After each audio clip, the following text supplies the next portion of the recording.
Do you think you're spending too much on food? Well, there are signs that you could be spending way too much, and we'll talk about them in this video. Hey guys, and welcome to my channel. Hopefully this video will help you save more money on food, and before you can do that, you can actually see whether you're spending too much on food.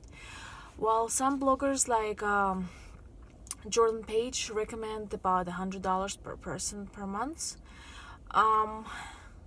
But I think it's most people can do better on less. So today I'm gonna tell you the 5 signs that mean you're spending too much money on food and how to deal with that. So the sign number 1 is when you look at all your bills and the grocery is like your biggest expense, like even bigger than your rent or mortgage. Well, unless you have like 10 people in your family, your grocery bill should not be like higher, or unless you're paying way too little in your mortgage. But if it's like the biggest bill in your all your bills, you're probably spending too much, especially if you don't have a lot of people in your house. The sign number 2 is that you see that you end up throwing food away, like the food that spoils, expires, or you just see that it's been sitting there for a year and nobody's eating it, or you just don't like that food, but you did pay money for it, so it's like throwing money away. So you're probably spending way too much that because some of it is getting thrown away. Sign number 3 is that you're buying ready-to-eat processed food like frozen pizzas, other frozen foods that you just need to like warm up and eat.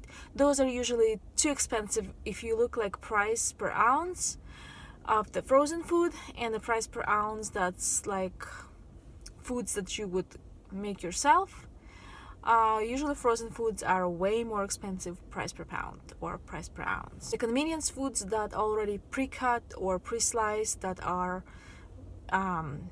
ready to eat, that you don't have to spend more time on slicing them, they're usually more expensive too. So it doesn't take much time to slice some fruits or vegetables, but you wouldn't pay somebody that money to slice it for you. Tip number 4 is when you see all these deals like in the store ads. Oh, I actually have one here. Like everywhere in the store ads, you see all these deals and you're looking at it. Is this a good deal or not a good deal? I mean, it says $1.99, but is it a good deal? Oh, well, I don't know. Was it ever cheaper before? No. Do I even eat that stuff? I don't know. I never tried it. So, and it's like, just because the grocery ad says it's a deal, here's the price, it doesn't always mean it's a good deal. And if you don't know if it's a good deal or not, you might end up buying things that are really not good deals. It's just that the grocery stores are trying to sell it to you.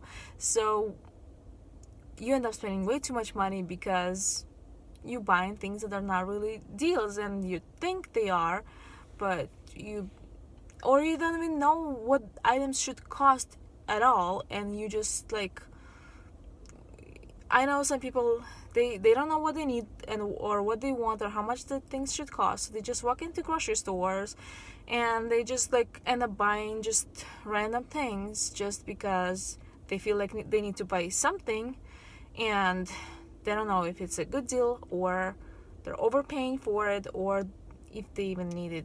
Yeah, those people exist. The sign number 5 is when you're looking at your shelves, like in your pantry, fridge, or freezer. Even though there is food there, you feel like you have nothing to eat. And it's like, oh, I need to go shopping because I have nothing to eat. Even though there is like pounds and pounds of food in there, and you can maybe make 5 meals out of them. Yeah, if you feel like you have nothing to eat and you end up going to the grocery store spending more money, you are spending way more on the groceries than you really have to. So what do you do if you want to spend less on food, but you notice that you have some of these signs and you're probably spending too much? Like, how do you try to fix it and spend less money on food but still have good food at home? Well, some people do meal planning, but it could be helpful for some people, but I really don't. I just make, like, because I cook twice a week, so I just make a list of meals for the one day I cook, and maybe when the next day that I should cook comes, like right before that I make a list of the other things I'm gonna cook.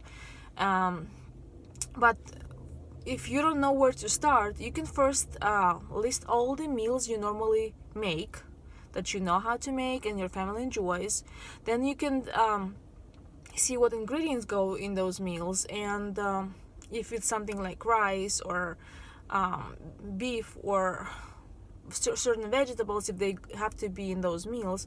Well, some ingredients are optional and some ingredients like they have to be in those meals, so you can just write those list of those ingredients. Then once you have those ingredients written down, you might if you don't know the prices, that whether price is good or not for the such item, you can maybe ask somebody, your friend, like what do they normally pay for this or that, or just like by the looking at ads what the price they normally have in there. Like you see that sometimes chicken drumsticks could be 87 cents a pound, sometimes they could be 59 cents a pound, or sometimes they could be like over $1 a pound. And you know, it's always a deal in the ad. But if you've seen before it's like 87, don't buy it when it's like $1.87. Wait until it's at least close to that price that you've seen before. So this way, and do it with all the things you normally have to buy, and this way you will know the price per pound, per ounce on the things you need for those meals. So when the prices are good for those things, you can buy some extra. And sometimes they have long expiration days. Well, some things could be frozen, like meat stuff, and some things, like I bought sour cream today, and it's not expiring for about 2.5 months before it expires. I'm like, it's a good deal, and I stocked up. I bought like 5 containers because they don't expire for 2.5 months, and I'm sure we'll finish them by then, and then I'm not gonna have to keep it in my head to look for those for that item for at least 2 months. There are also some things that are staple that every house should have if they actually using it. Like if you use flour for any of your cooking, you should have that at least a few pounds at home. So if you see it on good sale, just pick up some. And all the spices you normally use, any grains you normally use, like maybe rice or pasta or whatever you use, or even tea or coffee, if you use that, try to buy it when it's on sale versus like, oh, I ran out of coffee, I need it today, and like you just end up going and buying it like paying twice more per ounce or pound than you would normally pay it when it's on good sale. Also, when you're cooking something, see what ingredients are actually optional. Maybe some vegetables should be substituted with the other ones.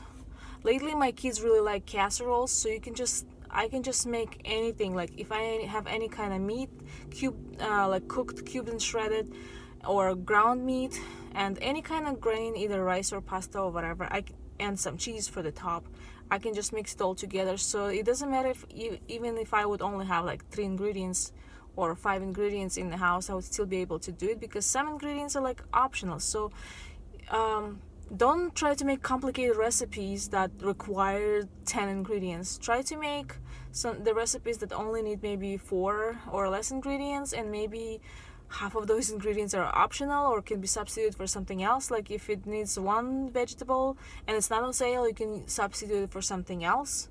And this way you can make normal meal and not spend too much money. So by changing recipes to the items available, you can use up what you have and not go and spend more money on the things that you think you need for those recipes.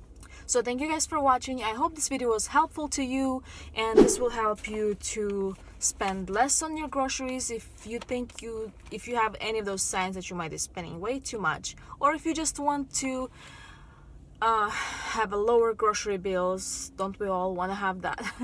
And save some money. So thank you for watching. Subscribe, give me a thumbs up if you like the video, and if it was helpful. I'm talking too much. And yeah, share it with some friends if they want to save money on their food and groceries. Bye. What are you scanning? Are you recording?